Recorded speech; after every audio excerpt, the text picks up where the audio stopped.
विवेक आत्मस्वरूपाविषयी झाला पाहिजे. आत्मा म्हणजे देहाहून भिन्न असणारा जो आत्मा, तो आत्मा असंग आहे किंवा क्रियारहित आहे आणि तो आत्मा निष्क्रिय आहे, त्याचबरोबर तो अविनाशी स्वरूपाचा आहे आणि त्याच्या अतिरिक्त असणारं हे सर्व चंचल आहे. चंचल आहे याचा अर्थ क्षणभंगुर आहे किंवा विनाशी स्वरूपाचं आहे. त्याचा नाश ठरलेला आहे, म्हणजे ते अनित्य आहे, अशा प्रकारचा विचार. आणि हा निश्चय झालेला आहे, म्हणजे बुद्धीमध्ये निश्चित ठरलेला आहे की आत्मा अक्रिय आहे, आत्मा अविनाशी आहे, आत्मा देहाहून भिन्न आहे आणि त्या आत्म्याच्या अतिरिक्त असणारं सर्वच्या सर्व कोणताही पदार्थ असला तर तो चंचल आहे, म्हणजे त्याला उत्पत्ती आहे आणि विनाश आहे. तो उत्पत्ती विनाशशील आहे, अर्थात तो अनित्य आहे. आणि हा जो होणारा विवेक हा सत्संगती झालेला आहे.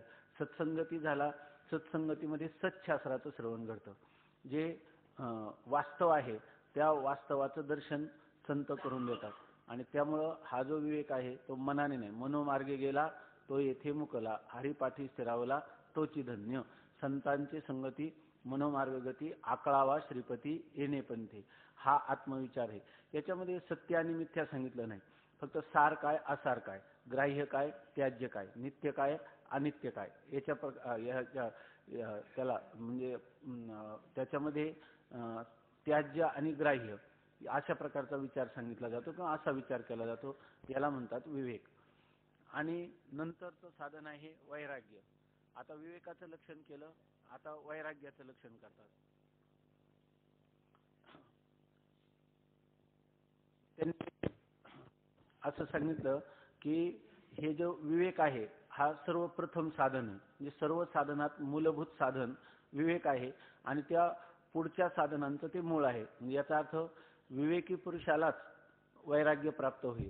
वैराग्य प्राप्त, विवेक आणि वैराग्य संपन्न जो असेल त्याच्याच ठिकाणी समाधी षटकं असतील किंवा समाधी षटकं ज्याच्या ठिकाणी झाली त्याच्या ठिकाणी ही सगळी साधनं पुढच्या साधनांना, म्हणजे मुमुक्षुत्वाला ते जवळचं साधन आहे.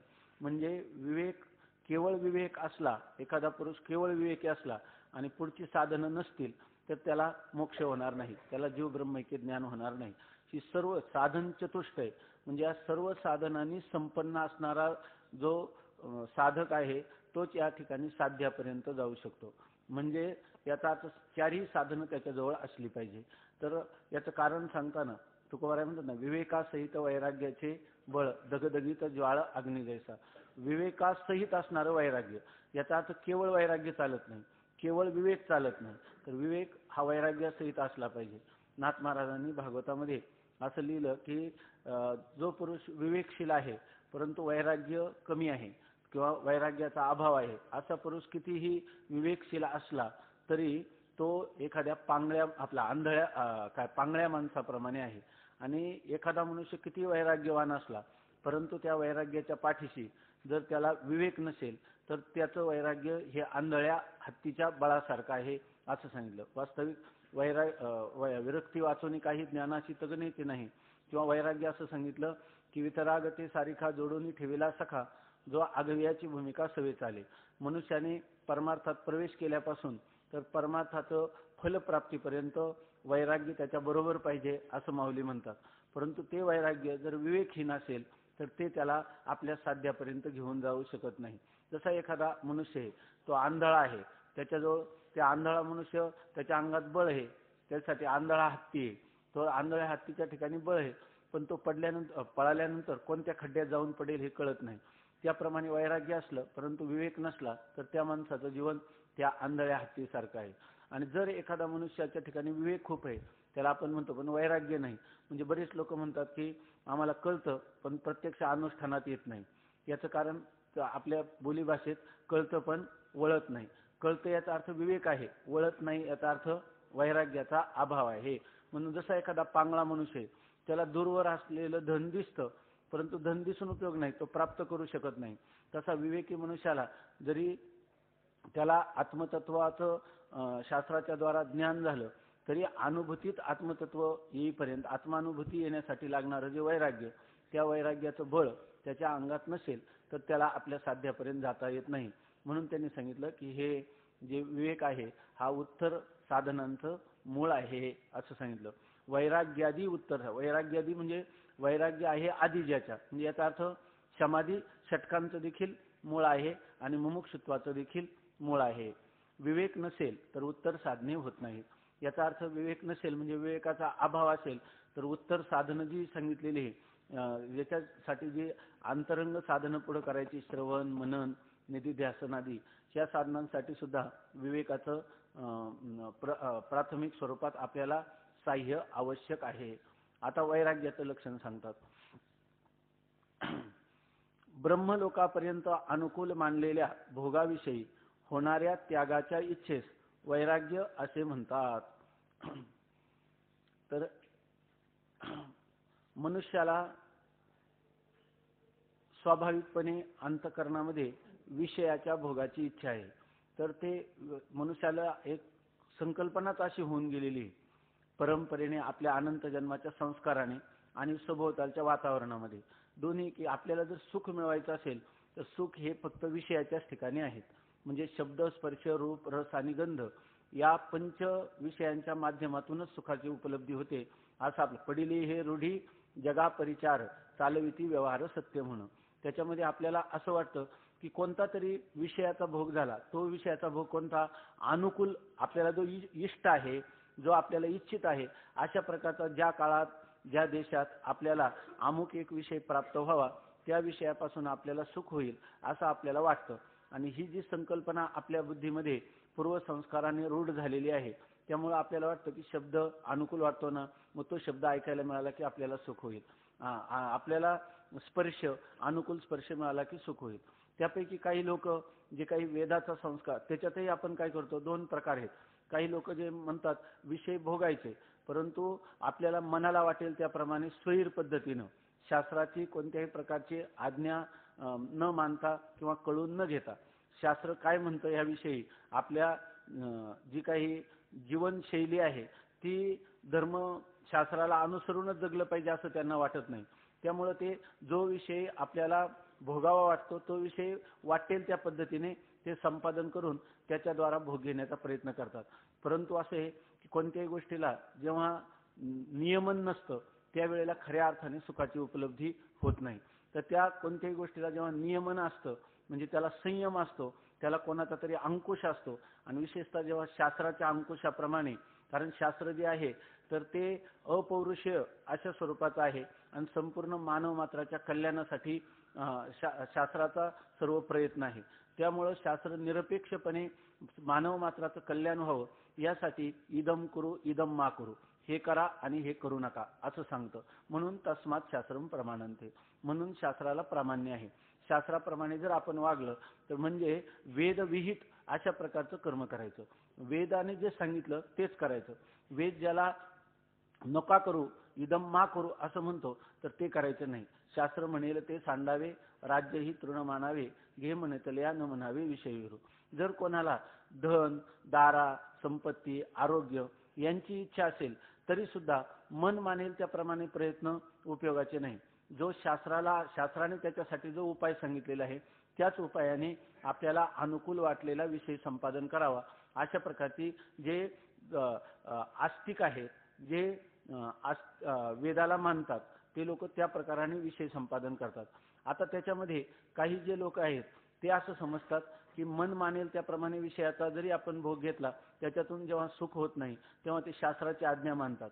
परंतु शास्त्राच्या आज्ञेप्रमाणे जरी इहलोकातले विषय आपल्याला मिळाले तरी सुद्धा त्या ठिकाणी त्या विषयाच्या ठिकाणी अनित्यत्व आहे, ते विषय कायम टिकून राहत नाही.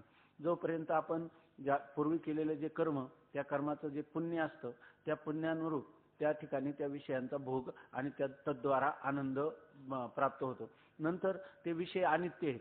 त्याच्यानंतर हा जो भोगता आहे त्या विषयांचा भोग घेणारा तो परतंत्र आहे.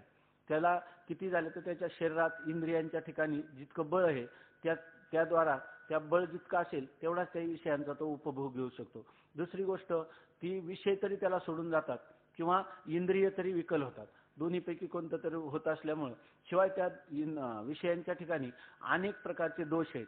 त्यांच्या ठिकाणी जे गुणबुद्धी भ्रमाने होते, परंतु पाहिलं तर ते विषय कसे अनित्य आहे, पारतंत्र्यादी दोषांनी दूषित आहेत आणि त्याच्या ठिकाणी भोक्ता आणि भोग्य यांचं नित्यत्व नाही. भोगता तरी त्या विषयाला सोडून जातो, भोग्याला सोडून जातो, किंवा भोग्य वस्तू तरी भोगत्याला सोडून जातात. अशा प्रकाराने हे जे विषय आहेत ह्याच्यावर जीवाचं स्वामित्व नाही.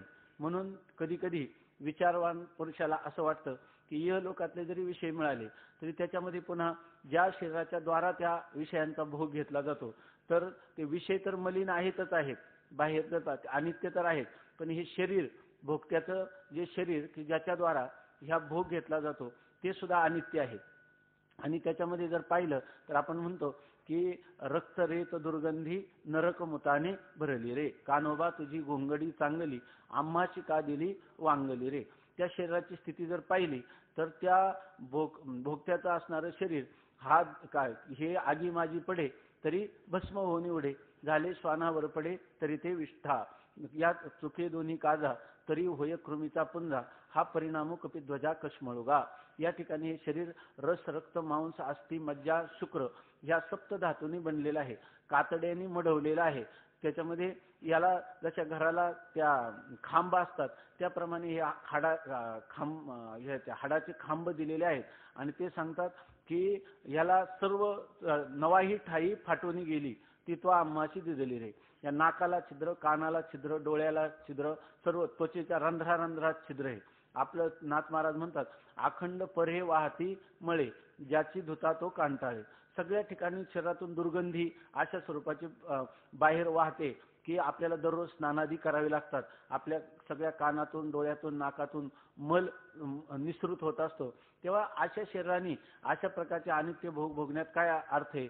त्यापेक्षा शास्त्रात वर्णन केलेले जे दिव्य भोग आहेत कुठं स्वर्गाधिकामध्ये या ठिकाणी चिंतामणीच्या सडका आहेत, कामधेनूची खिल्लारे आहेत, कल्पतरूची उद्यानं आहेत आणि अशा प्रकाराने त्या दैवी शरीरात अमृत प्राशन करायला आहे आणि त्या ठिकाणी आपल्याला पूर्णपणे पाप पुण्य निर्माण होत नाही. अशा प्रकारच्या असणारी देवाची जी शरीर आहे जे शास्त्र संस्कारांनी सुसंस्कृत ज्यांचं अंतकरण झालेलं आहे अशा प्रकारचे असणारे जे पूर्वमीमांसक की जे म्हणती संसारी जन्मीजे मग ते काय यज्ञाधिक कर्म कीजे स्वर्ग सुख भोगीजे मनोहर.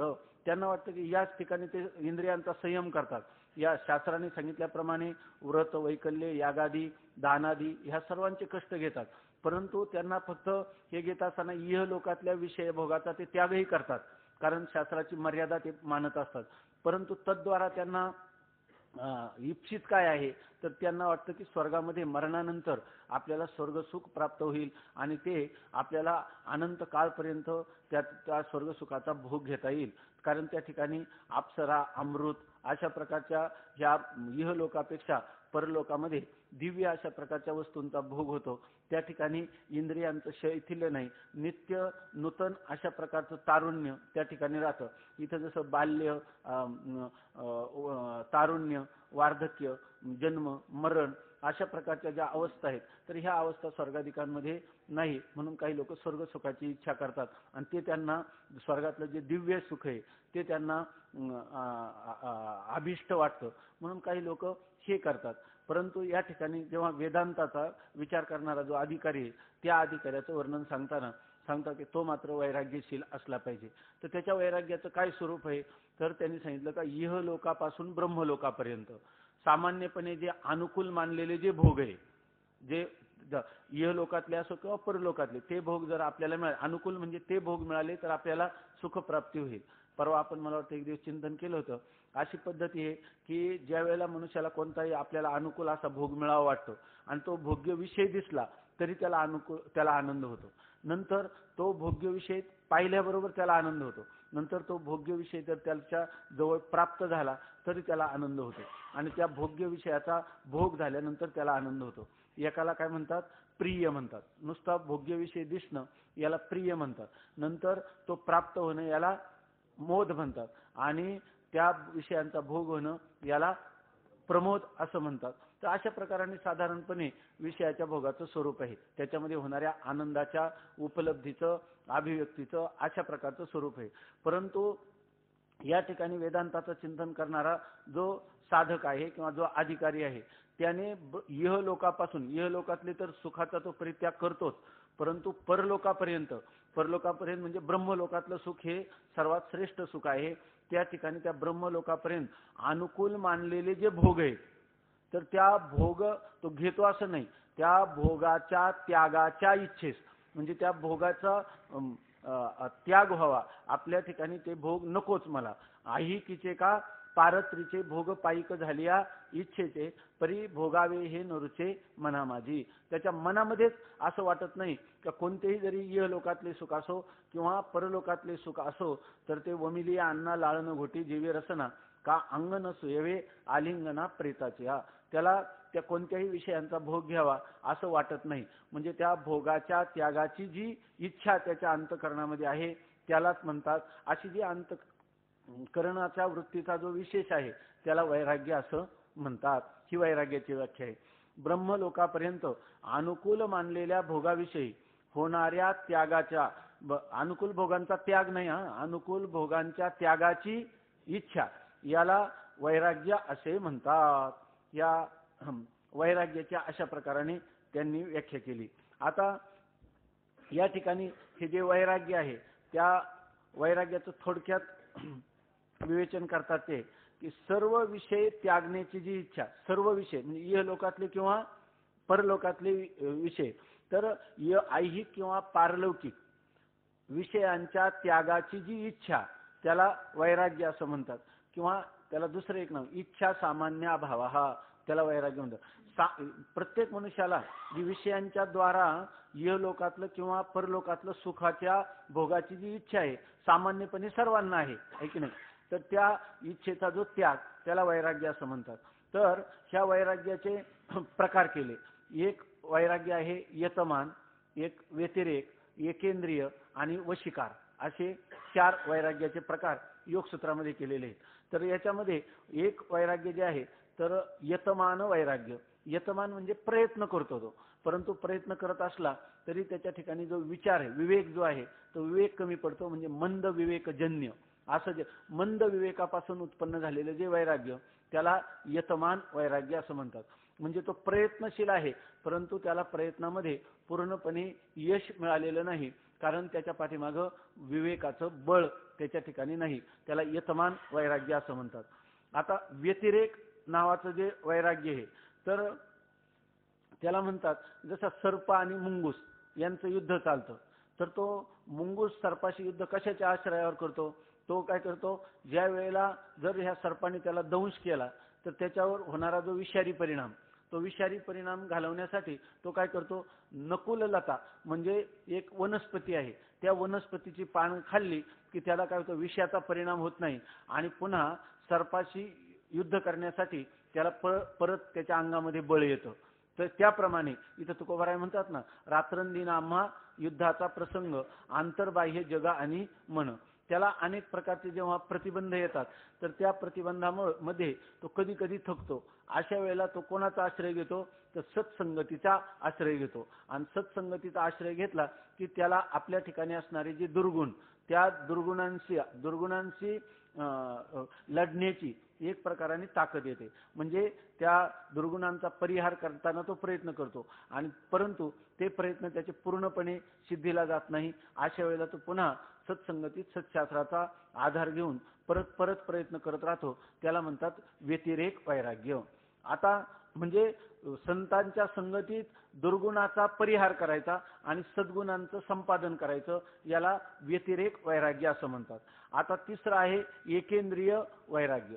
एकेंद्रिय वैराग्य याचा अर्थ फक्त इंद्रिय जे आहेत तर त्या इंद्रियांचा निग्रह तो करत असतो. म्हणजे सर्व इंद्रियांचा फक्त विषयांपासून निग्रह करतो. म्हणजे तो प्रयत्नपूर्वक इंद्रिय आणि विषय यांचा संबंध होऊ देत नाही. याचा अर्थ त्याच्या मनामध्ये त्या विषयांच्या विषयी लालसा अंतकरणामध्ये असते. हे विषय माझ्या सुखाला कारण होतील असं मनात त्याच्या वाटत राहतं. परंतु शास्त्राज्ञ मानत असल्यामुळं शास्त्राचा किंवा सत्संगतीमध्ये असणारा अंकुश तो मानून त्या ठिकाणी तो इंद्रिय विषयाकडे जाऊ देत नाही. हे जे वैराग्य आहे याला म्हणतात एकेंद्रिय वैराग्य. फक्त इंद्रियांचा विषयापासून निग्रह याच्यामध्ये केला जातो, मनाचा नाही, फक्त इंद्रियांचा विषयांपासून निग्रह. 6व्या अध्यायात ओळी ना, ये घालोनी प्रत्याहारा हाती ओपी. तर या ठिकाणी याला प्रत्याहार म्हणतात. म्हणजे इंद्रिय विषयाकडे जायला लागली की विषयांकडून त्यांना पुन्हा आकळणं, ते त्याला म्हणतात प्रत्याहार. तर ही जी इंद्रिय आहेत तर ती सर्व इंद्रियांना पुन्हा आपण निरुद्ध करणं, याला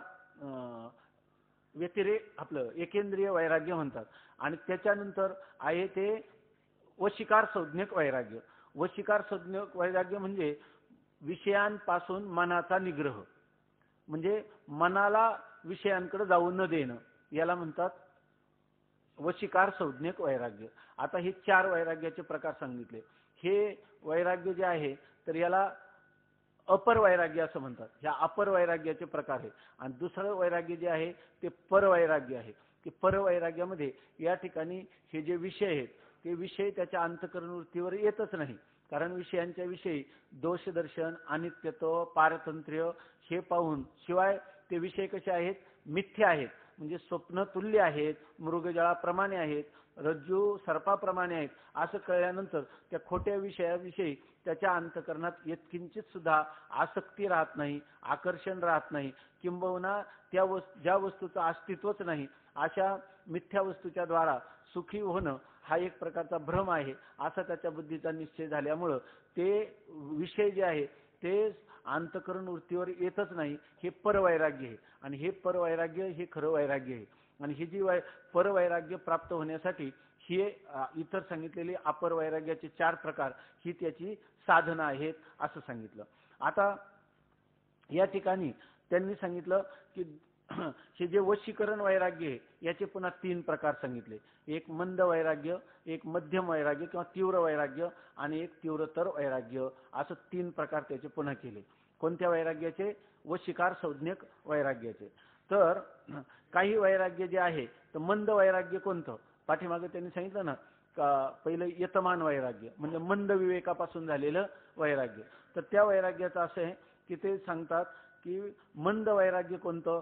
तर आपला पुत्र मरण पावला, आपलं धन जाऊन एकदम दारिद्र्य आलं, अशा प्रकारच्या काही प्रसंगातून उत्पन्न होणारं जे वैराग्य आहे ते वैराग्य हे मंद वैराग्य आहे. कारण का? त्याला तो काही प्रसंग घडला आणि म्हणून त्याने त्याचा त्याग केलेला असतो. उदाहरणार्थ एकदम श्रीमंत मनुष्य आहे आणि त्याचे एकदम धन गेलं, किंवा एखाद्याचा आपल्या पत्नीवर प्रेम आहे आणि त्या पत्नीचा विरह झाला, तत्काल त्यांनी वैराग्य धारण केलं. अशा प्रकारचं जे वैराग्य आहे हे प्रसंगापासून उत्पन्न होणारं जे वैराग्य आहे त्याला मंद वैराग्य असं म्हणतात. आता तीव्र वैराग्य जे आहे तर ते इह लोकातले असणारे आपले जे पुत्रादी विषय आहेत तर त्या पुत्रादी विषयांच्या पासून होणारं जे सुख आहे त्या सुखाच्या किंवा त्यांच्या भोगापासून होणारं सुख आहे त्याच्या त्यागाची इच्छा याला तीव्र वैराग्य असं म्हणतात. म्हणजे ज्याच्यामध्ये विषय विषयी त्याच्या अंतःकरणामध्ये अस्पृहा असते, अनभिलाषा असते, अभिलाषा नसते, त्याला म्हणतात तीव्र वैराग्य. आणि ते कशाने प्राप्त होतं? तर ते सांगतात जर आपल्याला असं कळलं की हे सगळं जे विषय आहेत त्या विषयांच्या मध्ये सातिशयत्व आहे, म्हणजे ते निश्चित नाश होणारे अशा प्रकारचे आहेत, आणि त्याच्यामध्ये ते जे विषय असतात ते आगमापायी आहेत, येतात आणि जातात. अशा प्रकारच्या जे वस्तू आगमापायी आहेत त्याचा स्वीकार करण्यात किंवा तद्वारा सुखाच्या त्यांच्या भोगाद्वारा सुखाची इच्छा करणं हे आपलं योग्य नाही, अनुचित आहे असं ज्यांना वाटतं, अशा वेळेला उत्पन्न होणारे जे वैराग्य आहे त्या वैराग्याला तीव्र वैराग्य असं म्हणतात. आता तीव्रतर वैराग्य जे आहे तर ते सांगतात की या लोकातले भोग किंवा परलोकातले भोग यांच्याविषयी अंतःकरणात यत्किंचितही अभिलाषाच उत्पन्न न होणं याला म्हणायचं तीव्रतर असणारं वशीकरण संज्ञक वैराग्य असं सांगतात. आणि आता म्हणजे ज्या पुरुषाला अपरोक्ष ज्ञान पाहिजे, म्हणजे ब्रह्माचा आत्मत्वाने दृढ अपरोक्ष ज्ञान पाहिजे, त्या पुरुषाला कोणतं वैराग्य? तर त्या ठिकाणी त्याला हे यतमान किंवा तीव्रतर वैराग्याचा उपयोग नाही, आपलं मंद आणि तीव्र वैराग्याचा उपयोग नाही, तर त्यासाठी तीव्रतर स्वरूपाचं वैराग्य पाहिजे. उठिलेनी वैराग्य जेणे त्रिवर्गो ऐसा सांडणे का वमुनिया सुने आताची गेले ऐहिकीचे पारत्रीचे भोग पायिक झाली या इच्छेचे परी भोगावे हे नरुचे मना माझी. असा असणारा जो पुरुष आहे तोच पुरुष खऱ्या अर्थाने ह्या वेदांत चिंतनाचा अत्यंत अंतरंग साधन आहे. म्हणून त्यांनी सांगितलं की मुमुक्षुने आपल्या अंतकरणात तीव्रतर वैराग्य निर्माण व्हावं याच्यासाठी अहर्निश प्रयत्न करावेत. हे वशिकार संज्ञक तीव्रतर स्वरूपाचं वशिकार संज्ञक वैराग्य प्राप्त व्हावं म्हणून. याला हे वैराग्याचं लक्षण केलं की ब्रह्मलोकापर्यंत अनुकूल मानलेल्या भोगाविषयी होणाऱ्या त्यागाच्या इच्छेस वैराग्य म्हणतात. आता समाधी षटक लक्षण. यानंतर समाधी षटक याचा अर्थ 5. तर शम दम श्रद्धा हा 6. चतुष्टय याचा अर्थ 4 आणि त्रय याचा अर्थ 2 आणि केवलचा अर्थ 1. हा ब्रह्मलोकापर्यंत अनुकूल मानलेल्या भोगाविषयी होणाऱ्या त्यागाच्या इच्छेस वैराग्य म्हणतात. समाधी षटक लक्षण. शम दम श्रद्धा उपरम समाधान तितिक्षा या 6 समाधी षटक म्हणतात. आता ही 6 साधनं एकत्र सांगितलेली आहे. या ठिकाणी हे वेगवेगळी सांगितले नाही. जसं विवेक वेगळं वैराग्य वेगळं तशी ही 6 साधनांचा एकत्र समुदाय सांगितलेला आहे.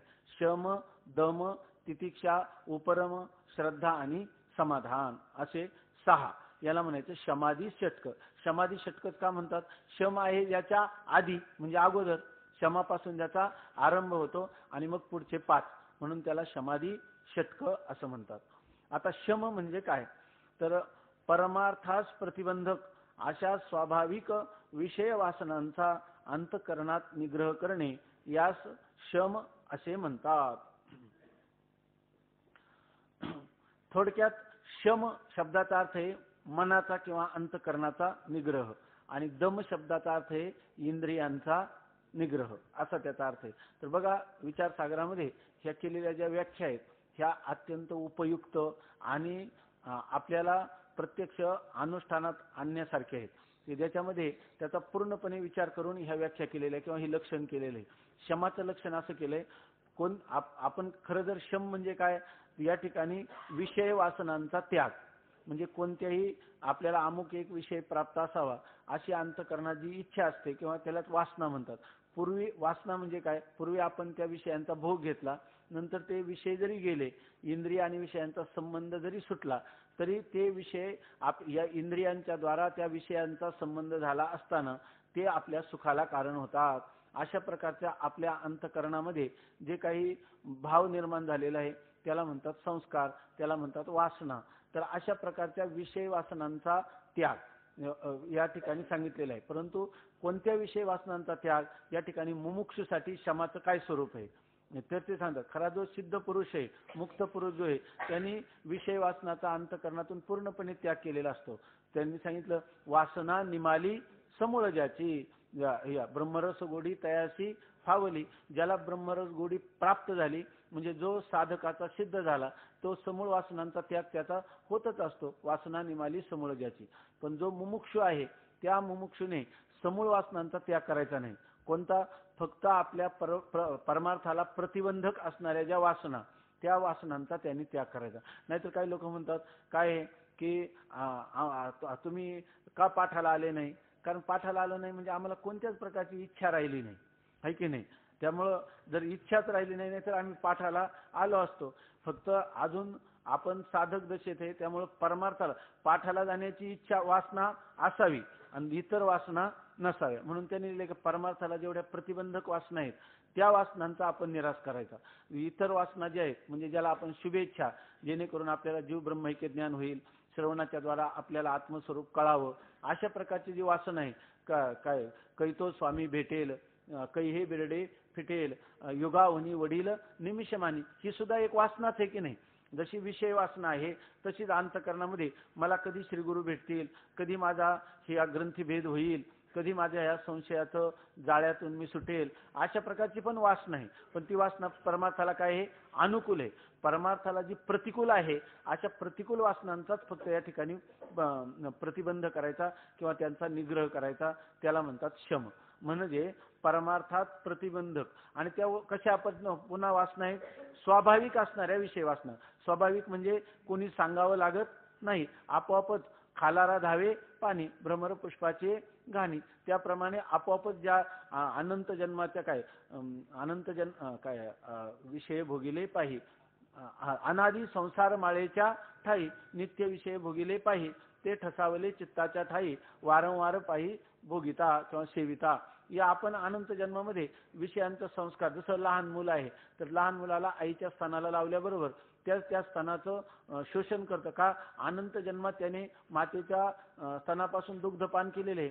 त्याप्रमाणे अनादी संसार मालेमध्ये आपण जे काही विषय भोगले त्याची स्वाभाविकपणे प्रवृत्ती होते. म्हणून स्वाभाविक असणाऱ्या ज्या विषय वासना म्हणजे स्वाभाविक असणाऱ्या शब्द स्पर्श रूप रस आणि गंध या पंचविषयाच्या द्वारा सुखोपभोग होतो, अशा प्रकारची असणारी जी वासना आहे त्या वासनांचा त्याग.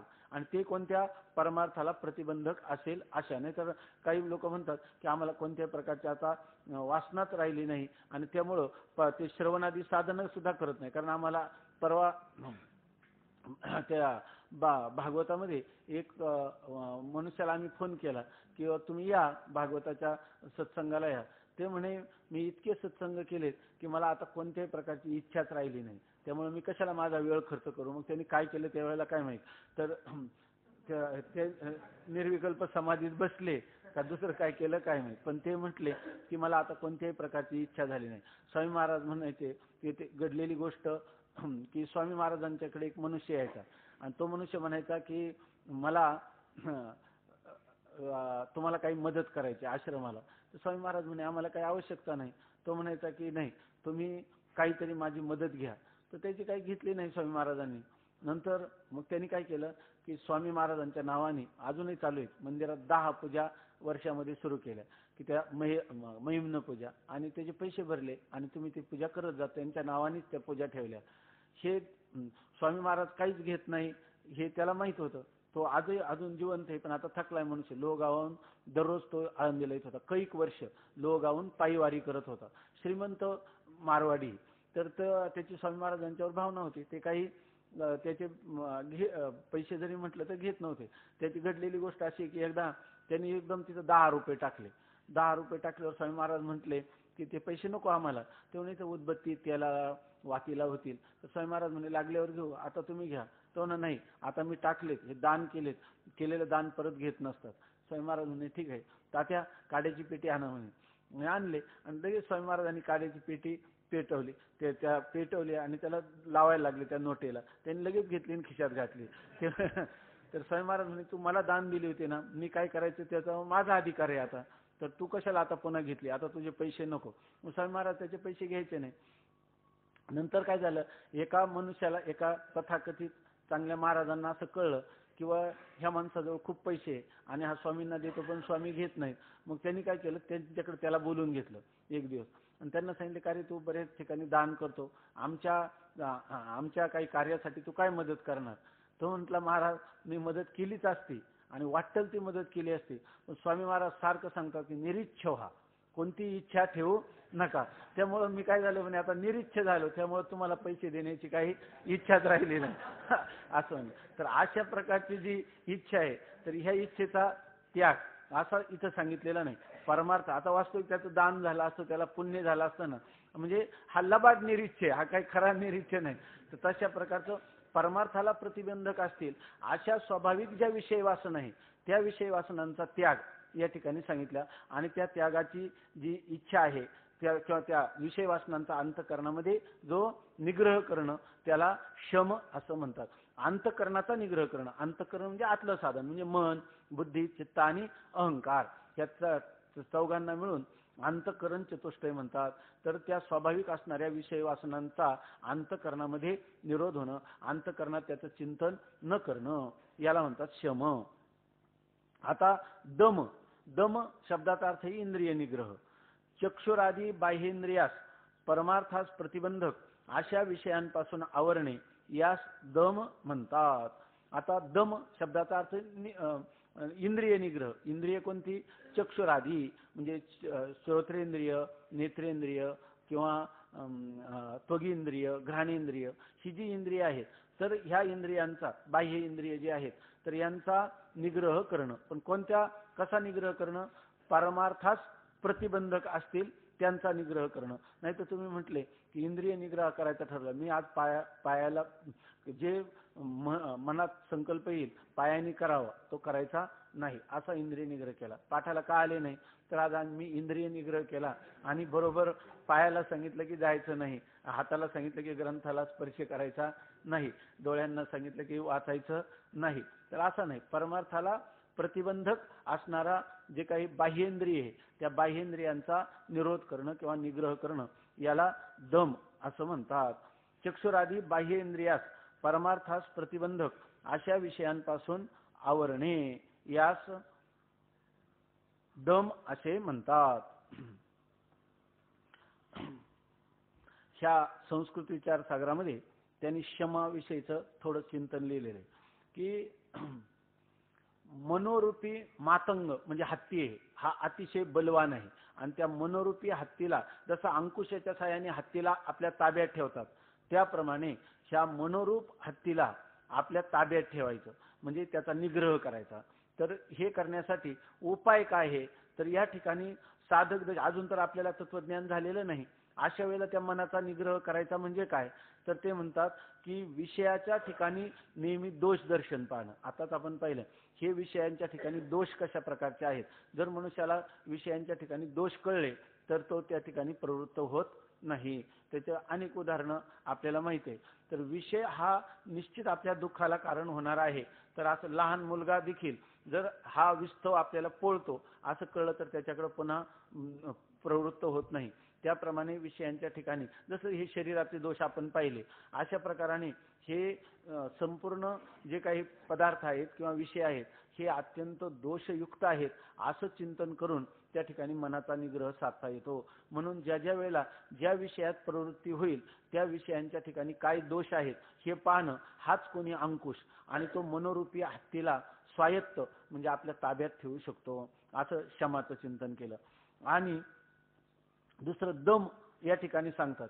दम तर कसं तर जसा एखादा घोडा असतो आणि त्या घोड्याला लगाम घालून आपण त्याला वशीभूत करतो, हत्तीला अंकुशाच्या साह्याने आपण वशीभूत करतो, त्याप्रमाणे इंद्रियांचा संयम कसा करायचा तर त्याही ठिकाणी ज्या इंद्रियांच्या द्वारा ज्या विषयांचा भोग घ्यायचा त्या विषयांच्या ठिकाणी असणारे दोष आता सांगितलं ते अनित्य कसे आहेत, त्यांच्या ठिकाणी पारतंत्र्य आदी दोषांनी दूषित कसे आहेत हे आपण वारंवार चिंतन केलं असताना आणि हे चिंतन आपण स्वबुद्धीनं न करता कारण गौतम बुद्धाने स्वबुद्धीनं विषयांच्या ठिकाणी दोष दर्शन केलं परंतु त्याला जगाचं मूळ तत्व काय आहे त्याचा शोध लागला नाही. म्हणजे त्याच्यासाठी काय पाहिजे तर शास्त्र चिंतन पाहिजे. म्हणजे दोष दर्शन करायचं परंतु दृष्टिकोनाची शास्त्राने त्याच्यामध्ये कोणत्या प्रकारचं दोष सांगितलेले आहे त्या दोषांचं चिंतन केलं असताना आणि मग त्याच्या ठिकाणी जर आपण स्वबुद्धीनं शास्त्राच्या साह्याने त्या दोषांचं चिंतन करून मग ह्या शब्द स्पर्श रूप रस आणि गंध या पंच विषयांकडे प्रवृत्त होणारी जी बाह्य इंद्रिय आहेत त्या इंद्रियांचा निग्रह करणं याला दम असं म्हणतात. आता श्रद्धा सांगतात. श्रद्धा ब्रह्मात्मैक्य विद्येचा उपदेश करणारा सद्गुरू व वेदांत वाक्य यांचे ठिकाणी असणाऱ्या अत्यंत विश्वासात श्रद्धा म्हणतात.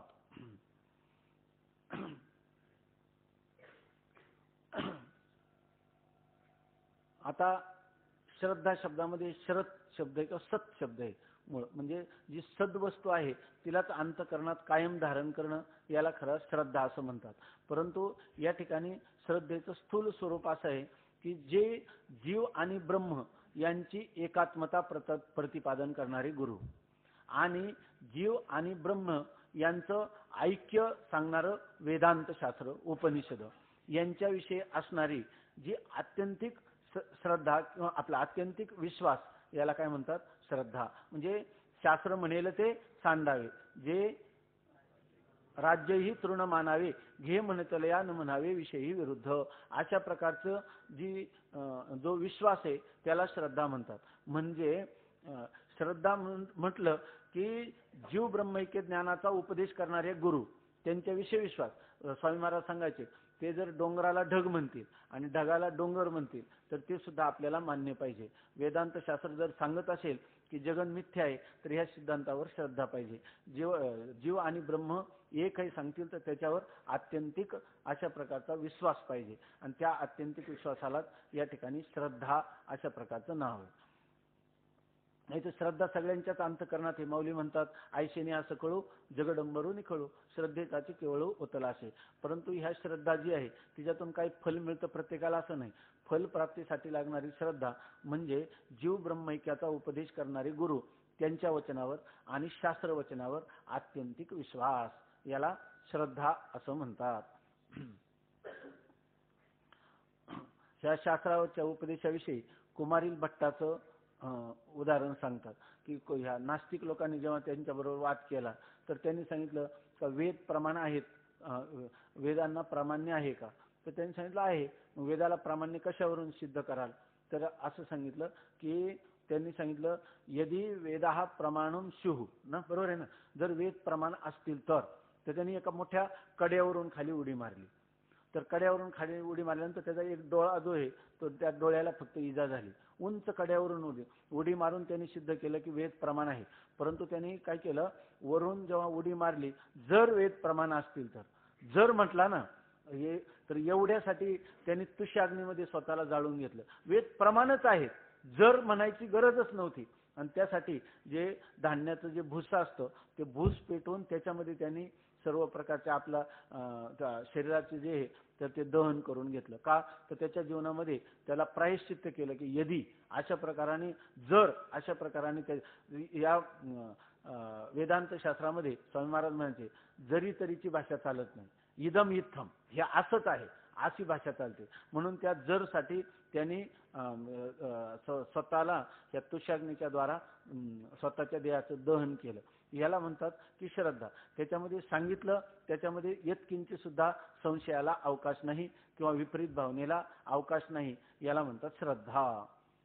ब्रह्मात्मैक्य विद्येचा उपदेश करणारा सद्गुरू व वेदांत वाक्ये यांच्या ठिकाणी असणाऱ्या अत्यंत विश्वासास श्रद्धा म्हणतात.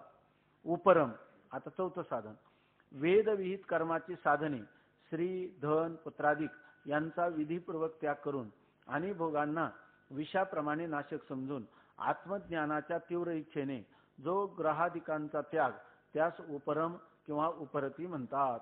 कोणी कोणी उपरतीचा अर्थ थोडक्यात संन्यास असा करतात. आता उपरा खरं काय आहे की जर सनातन परंपरेचं शास्त्र असं सांगतं की श्रवण हे जे वेदांताचं जे श्रवण करायचं तर ते श्रवण संन्यास्य श्रवणम करूयात. त्याने त्या मनुष्याने संन्यास घ्यावा विधीपूर्वक आणि मगच संन्यासाला प्रवृत्त हो. आपण आपातता वेदांत ऐकूनही देखील आपल्याला फलीभूत होत नाही. याचं कारण जर काय असेल तर स्वामी महाराज सांगायचे, आपण खऱ्या भोक्त्या अवस्थेमध्ये केवळ श्रवणासाठी श्रवण किंवा आत्मज्ञानासाठी श्रवण करत नाही. तर आपलं काय, दिवसभराची केलेली जी कामं आणि त्या कामामध्ये म्हणजे आपण केलेले जे व्यवहार आणि त्याच्यामध्ये लोक जसं मनोरंजनासाठी काही वेळ टीव्ही पाहतात, कोणी काही खेळतात, कोणी क्रीडा करतात, त्याप्रमाणे हे एक वेदांताचं चिंतन हा एक आपला भाग असतो. 24 तासापैकी काही काळ वेदांताचं श्रवण करायचं आणि तो फलीभूत होत नाही. कारण वेदांत वाक्येषु सदा रमंत, वेदांताचं जे श्रवण आहे ते नित्य निरंतर करण्याचा विषय आहे. किंवा त्यांनी लिहिलं वेदांत वाक्येषु सदा रमंतः, वेदांत वाक्यामध्ये सतत रममान झालं पाहिजे. सतत म्हणजे कधी, तर आसुप्ते अमृते कालम नयेत वेदांत चिंतया, झोपेतून जाग झाल्यापासून तर पुन्हा झोपेत जाईपर्यंत आणि या मार्गाचं महत्त्व वाटल्यापासून तर अमृते मरेपर्यंत ह्या वेदांताचं चिंतन करणारा जो मनुष्य आहे त्यालाच या ठिकाणी हे असणारं अपूर्व अशा प्रकारचं फल किंवा स्वरूप स्थिती जीवनमुक्त अवस्था प्राप्त होते. आणि त्याची प्राप्ती करून घ्यायची असेल तर एकच उपाय आहे, पहिल्यांदाच त्यांनी सर्वसंग परित्याग केला पाहिजे आणि मगच जर श्रवण केलं तर ते फलीभूत होतं. आणि जो पुरुष या ठिकाणी त्याचा थोडाच वेळ देतो तर त्याला फल प्राप्त होत नाही. कारण त्याचं स्वामी महाराज सांगायचे, श्रवण करतो वेदांताचं आणि मनन करतो संसाराचं व्यवहाराचं, मग साक्षात्कार होतो दुःखाचा, अशा प्रकारची स्थिती. म्हणून त्या ठिकाणी जरी त्यांनी श्रवण केलं तर ते फलीभूत होत नाही. आपल्याला उपरामाचं चिंतन करायचं. म्हणून स्वामी महाराजा घडलेली गोष्ट एक तारक मठामधली सांगायची. तारक मठामध्ये एक संन्यासी होते आणि त्या संन्यासी त्यांना संधिवाताचा त्रास होता, म्हणून त्यांच्याकडे एक गृहस्थी शिष्य येत होता आणि दररोज तो त्यांच्या पायाला ते तेल वगैरे चोळायचा आणि त्यांना थोडा आराम वाटायचा आणि तो 1 तास त्यांच्याकडे वेदांताचं श्रवण करायचा आणि पुन्हा काशीमध्ये जाऊन आपलं दिवसभरचा व्यवहार करायचा. दुसऱ्या दिवशी येऊन दररोज तो एक अर्धा तास सेवा आणि 1 तास श्रवण करायचा. आणि त्यांनी एक दिवस मोक्षधर्म नावाचा ग्रंथ आहे तो त्याच्या वाचनात आला. त्याच्यामध्ये संन्यासाचे काही नियम लिहिलेले होते आणि त्या नियमामध्ये असं लिहिलं होतं की संन्यासीने अंगाला कोणत्याही प्रकारचं तेल लावू नये, स्नेहन करू नये, ते संन्यासाला अत्यंत निषिद्ध आहे. आणि त्याला वाटलं की मी तर दररोज जाऊन यांना नारायण तेलाची दररोज मालिश करतो आणि येतो, तर हे संन्यासी काय आपल्याला म्हणत नाही. म्हणून तो एक दिवस मालिश करता करताच त्यांना तो असं म्हटला की गुरुजी, मी हे काल एक मोक्षधर्म ग्रंथ वाचला, त्याच्यामध्ये संन्याशाने मालिश करू नये असं लिहिलेलं आहे. तर स्वामीजीने त्याला विचारलं, हो लिहिलेलं आहे, मग आपण कशी करता असं त्यांनी विचारलं. त्यांनी सांगितलं, बरं करू नये असं का लिहिलं असेल, मालिश संन्याशाने करू नये, स्नेहन करू नये असं का लिहिलं असेल. तर त्यांनी थोडा विचार केला आणि उत्तर सांगितलं की असं आहे, संन्यासाचं चिंतन काय असतं, दिवसभर मी असंग निर्विकार नित्य शुद्ध बुद्ध सच्चिदानंद अद्वैत स्वरूप आत्मा आहे हे तो रात्रंदिवस चिंतन करतो संन्यासी. आणि जर समजा त्यांनी शरीराला होणाऱ्या काही वेदना याच्यासाठी सांगितलेलं आयुर्वेदने सांगितलेला उपचार त्यांनी जर स्नेहन केलं तर काय होईल की मला वास्तविक तो काय सांगत असतो, ह्या ज्या वेदना आहेत ह्या कोणाच्या ठिकाणी आहे, अंतःकरणाच्या ठिकाणी. हा जो झालेला व्याधी आहे तो कोणाच्या ठिकाणी, स्थूल शरीराच्या ठिकाणी. आणि मी कोण आहे, या स्थूल आणि सूक्ष्ममध्ये याहून वेगळा असलेला पृथक असणारा असंग निर्विकार आत्मा आहे, याचं चिंतन संन्यासाचं असतं. आणि असं जर त्यांनी केलं की त्या शरीराला मालिश केली तर काय होईल, त्याचा देह तादात्म्य वाढेल, आहे की नाही. असंग आत्मा ह्या भावनेवरून त्याचं उत्थान होईल आणि तो मी देह आहे अशा प्रकारच्या भ्रमात पडेल आणि मग त्याला देहाचं चिंतन अधिक व्हायला लागेल. म्हणून अशा वेळेला देह आम्ही केला भोगाचे सांभाळी, आम्ही हा देह प्रारब्धावर ठेवलेला आहे, त्याचं प्रारब्ध तो भोगेल, मी असंग आत्मरूप राहील, अशा प्रकारचं त्या संन्यासाचं जीवनमान असावा किंवा तेच शास्त्राला अभिप्रेत आहे. म्हणून त्या ठिकाणी त्यांनी तेल लावू नये असं सांगितलं असेल असं त्या शिष्याने त्या तारक मठातल्या संन्यासी महात्म्यांना उत्तर दिलं. तेव्हा ते हसले आणि त्यांनी सांगितलं, गुरुजी काय माझं काही चुकलं का. त्यांनी सांगितलं काही नाही. आता मी तुला असा एक प्रश्न विचारतो की तू दररोज या ठिकाणी श्रवणाला येतो, आहे की नाही, दररोज तू वेदांताचं श्रवण करतो, तर या वेदांत श्रवणाचा तुझ्या अंतःकरणावर काय परिणाम झाला असं त्याला विचारलं. तर त्यांनी सांगितलं की माझ्या अंतःकरणावर याचा काहीच परिणाम झाला नाही. मी श्रवण करतो खरं, परंतु मी जेव्हापासून श्रवणाला प्रवृत्त झालो तेव्हापासून आतापर्यंत माझ्या जीवनामधलं यत्किंचित सुद्धा दुःख संपलंय असं मला वाटत नाही. आणि माझ्या जीवनामध्ये यत्किंचित देखील आनंदाची अभिव्यक्ती उत्तरोत्तर व्हायला लागली असा सुद्धा मला अनुभव नाही. जसा दगड किती दिवस पाण्यात असला म्हणजे बोट चेपा होतो, किती दिवस असला तरी होत नाही, तसं मी अनेक वर्ष आपल्याजवळ वेदांताचं श्रवण करून देखील माझ्या अंतरंगामध्ये काहीही बदल झाला नाही. दुःखाची आत्यंतिक निवृत्ती तर जाऊ द्या, पण थोडी बहुत सुद्धा झालेली नाही. आणि नित्य नूतन आनंदाची वृद्धिंगतता तर सोडून द्या, पण यत्किंचितही आनंद वाढला नाही. अशा प्रकारचं माझं जीवन आहे. तर त्यांनी सांगितलं याचं कारण काय. गुरुजींनी विचारलं संन्यासी महात्म्याने, याचं कारण काय. तर त्यांनी कारण सांगितलं, म्हणजे याचं कारण असं असावं की मी काय करतो, थोडा वेळ मी तुमच्याकडे 1 तास श्रवण करतो आणि 23 तास मी व्यवहार करतो. त्यामुळे त्या 23 तासामध्ये तुमचं ऐकलेलं जे श्रवण आहे ते काय होतं, कुठं अभिभूत होऊन जातं. जसं सूर्याच्या प्रकाशापुढं काजव्याचा प्रकाश टिकत नाही, तसं 23 तास झालेले जे व्यवहाराचे संस्कार ते 1 तासाच्या असणाऱ्या त्या तुमच्या श्रवणाच्या संस्काराला प्रतिबंध करतात आणि जणू काही ते असून नसून सारखे त्याला अभिभूत करतात, दबवून टाकतात असं मला वाटतं. मग ते स्वामीजी पुन्हा हसले आणि ते म्हणे तसंच माझं आहे. मी काय करतो, जसं तुला 23 तास केलेल्या संस्कारामुळं ह्या 1 तासाच्या श्रवणाचा काहीच उपयोग होत नाही, तसंच माझं आहे. तू एक अर्धा तास केलेली जी देहाची मालिश, त्याच्यामुळे मी 24 तास 23.5 तास मी काय करतो, त्या ब्रह्माचं चिंतन करतो आणि त्यामुळे तुझ्या केलेल्या मालिशमुळं माझा काही देहभाव जागृत होत नाही असं त्यांनी त्यांच्या त्या शैलीतून त्याला सांगितलं. त्याचप्रमाणे या आपलं चिंतन याच्यासाठी चाललं होतं की या ठिकाणी उपरम जो सांगतात तो उपरम म्हणजे संन्यास असा अर्थ आहे. आणि वेदांत चिंतन हे त्यांनी लिहिलं त्यागेने एके अमृतत्वम अनशो. जो त्यागी पुरुष असतो त्यालाच वेदांत विद्या फलीभूत होते, भोगी पुरुषाला वेदांत विद्या फलीभूत होत नाही. आणि जर झाली तर जर त्यांनी वेदांताचं श्रवण केलं तरी त्याच्या ठिकाणी जी काही बुद्धी होते तर ती बुद्धीला आसुरी बुद्धी असं म्हणतात. आणि त्या श्रवणाचा उपयोग तो न करता तो त्या ठिकाणी दुरुपयोग करतो आणि त्याला आसुरी वेदांत म्हणतात. या ठिकाणी जसा कंस आहे किंवा रावण आहे, तर त्यांनी पण सीतेला सांगितलं की अरे तू या ठिकाणी माझा स्वीकार का करत नाही, तो तुझा जो राम आहे तो परिच्छिन्न आहे का व्यापक आहे. मग सर्व ठाई जर राम आहे तर माझ्यामध्ये दुसरा कोण आहे, माझ्यामध्ये रामच आहे, म्हणून तू माझा स्वीकार करायला काय हरकत आहे. वेदांतच झाला की नाही. पण हा वेदांत कोणता आहे, आसुरी वेदांत आहे. आपल्याला जो वेदांत शिकायचा तो कोणता, दैवी वेदांत. इकडं 8 मुलं देवकीची मारली आणि कंस काय शिकवायला लागला, यद भावी तद भावी, भावीचे न तद अन्यथा. जे व्हायचं असतं ते भवितव्य होतच असतं आणि जे नाही व्हायचं ते होतच नसतं. त्यामुळे ह्या सर्व ज्या गोष्टी आहेत ह्या प्रारब्ध प्राप्त आहे. अरे तू मारली तिची मुलं, ही तू पुरस्तर मारली आणि आता वेदांत शिकायला लागला. तर हा जो वेदांत आहे तर अखंडानंद सरस्वती याला आसुरी वेदांत म्हणतात. तर अशा प्रकारचा अनधिकार्याने केलेलं जे श्रवण आहे ते श्रवण त्या अत्यंत दुःखदायी होत असतं, किंबहुना ते फलपर्यवसायी होत नाही. आणि अधिकार्याने केलेलं जे श्रवण आहे ते फल प्राप्त करून देत असतं. म्हणून या ठिकाणी आपल्या सनातन परंपरेमध्ये जे काही अंतरंग साधन श्रवण ते सर्व संघ परित्याग करून नंतर करायचं असतं. म्हणून या ठिकाणी या समाधी शतकामध्ये उपराम हे साधन सांगितलेलं आहे. आणि त्याचं स्वरूप सांगत असताना वेदविहित कर्माची साधन, म्हणजे असा जो पुरुष आहे ना, काही लोक जे आहे ना लगेच वेदांत श्रवण करायला प्रवृत्त होतात. पूर्वी निष्काम कर्म झालं नाही, निष्काम उपासना नाही, कुठल्याही शास्त्राचे संस्कार नाही, आणि असा पुरुष जर आला ह्या वेदांत श्रवणामध्ये तर त्याला अकृतोपास्ती म्हणतात. त्याची पूर्वी उपासना झाली नाही, अंतकरणाची शुद्धी स्थिरता झालेली नाही, आणि अशा पुरुषांनी जरी श्रवण केलं तर त्या श्रवणाचं फल व्हायला त्याला बरेच प्रतिबंध येत असतात.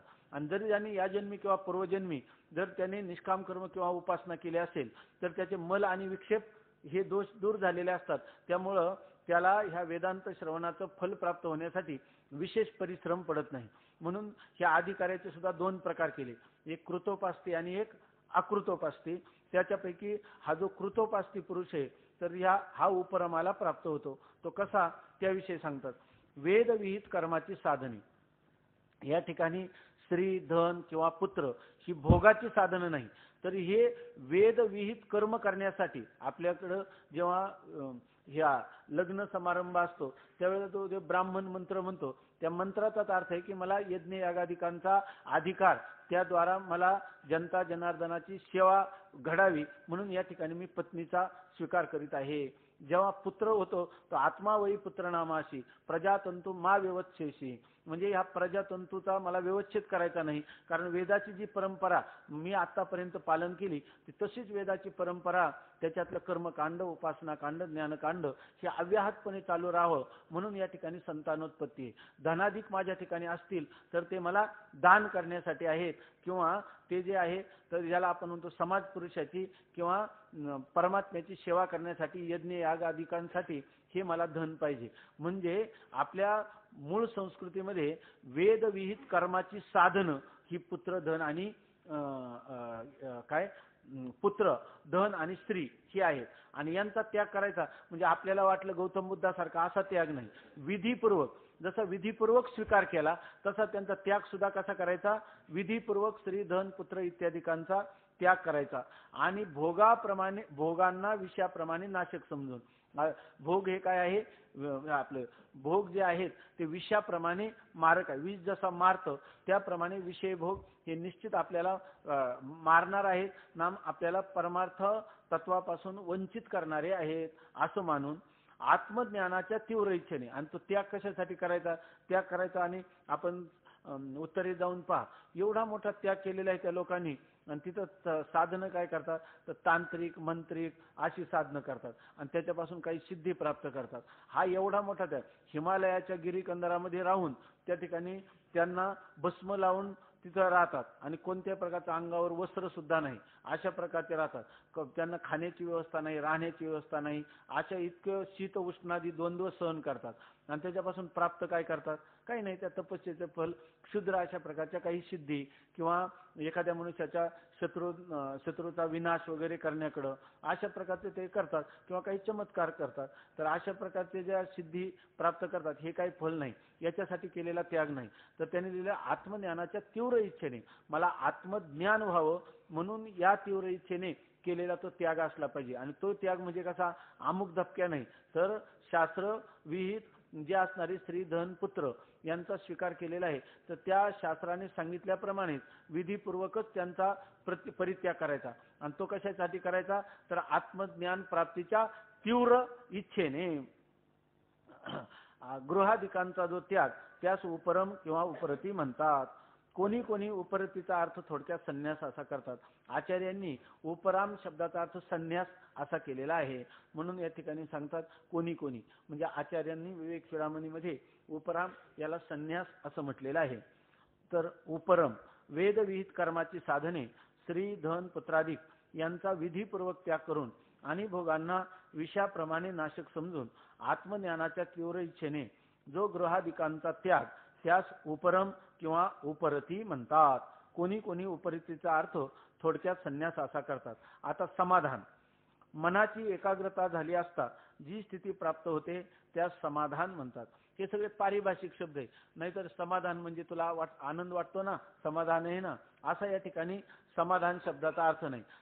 सम्यक अधीयते अस्मिन नाम आत्मनी इति समाधानम, ज्याच्यामध्ये आपल्या अंतःकरणाची वृत्ती ज्या आत्मस्वरूपाच्या ठिकाणी स्थापन केली जाते त्याला म्हणतात समाधान.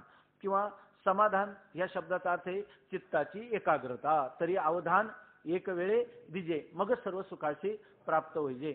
तर चित्ताच्या एकाग्रतेला समाधान.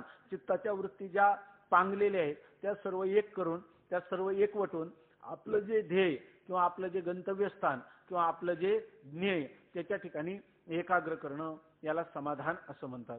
ज्याचं अंतःकरणाच्या ठिकाणी ही समाधान किंवा चित्ताचं एकाग्र नसेल त्या पुरुषाकडून यथायोग्य श्रवणादी साधनं घडत नाही. म्हणून त्याला समाधान हे साधन अत्यंत आवश्यक आहे. आता तिसरं आपलं 6वं साधन आहे तितिक्षा. तितिक्षा म्हणजे सहन करण्याची इच्छा. सहन करण्याची इच्छा म्हणजे काय? जरी झोप येत असली पाठामध्ये तरी बळाने त्या ठिकाणी थोडंसं जाग राहण्याचा प्रयत्न करणं, सहन करणं. जरी झोपेचा वेग आला तरी, किंवा द्वादशी कालचा उपवास आणि आता तर भूक लागली, पाठ लवकर सुटत नाही, तरी सुद्धा जाऊ द्या, थोडा वेळ सहन करू आपण, अशा प्रकारची सहन तितिक्षा. क्षुधा तृषा शीत उष्ण रोग पिशाच्यादिकापासून होणारे दुःख कष्टा वाचून जे सहन करणे त्यास तितिक्षा असे म्हणतात. क्षुधा म्हणजे भूक, तृषा तहान, शीत म्हणजे थंडी, उष्ण उष्णता, रोग शरीरादिकांना होणारे किंवा पिशाच्या दिकापासून होणारं जे दुःख, हे सगळं दुःख सहन करणं. पण दात ओठ खाऊन नाही हा, सहनम सर्व दुःखानाम अप्रतिकारपूर्वकम. काय काय चिंता विलापरहितम सा तितिक्षा निगद्यते. या ठिकाणी त्याच्या अंतःकरणात कोणता चिंता नाही किंवा फार अकांड तांडव किंवा त्या ठिकाणी रात्रंदिवस काहीतरी त्याचा गाजावाजा करायचा असं नाही. तर या ठिकाणी कोणत्याही प्रकारची चिंता करायची नाही, विलाप करायचा नाही. आणि हे जे प्राप्त झालेले जे दुःख आहे ते कष्टा वाचून सहन करणं, क्लेश आपल्याला जाणून देखील न येणे याला म्हणतात तितिक्षा. म्हणजे आता शीता थंडीच्या दिवसामध्ये शीताचा त्रास आहे, उन्हाळ्याच्या दिवसामध्ये उष्णाचा त्रास आहे, पण हे असं असणारच. त्याच्याऐवजी आपल्याला कुठं जायचंय तर आपल्याला थंडी असो की उन्हाळा असो, आपलं काय ठरलेलं आहे की आपलं अंतरंग साधनाचा अवलंब करायचा, आपली साधना करायची ठरलं तर याला म्हणतात तितिक्षा. म्हणजे कष्टा वाचून शीत उष्ण सुख दुःख ही जी परस्पर विरोधी असणारी द्वंद्व यांना सहन करणं सा तितिक्षा निगद्यते, तिला तितिक्षा असं म्हणतात.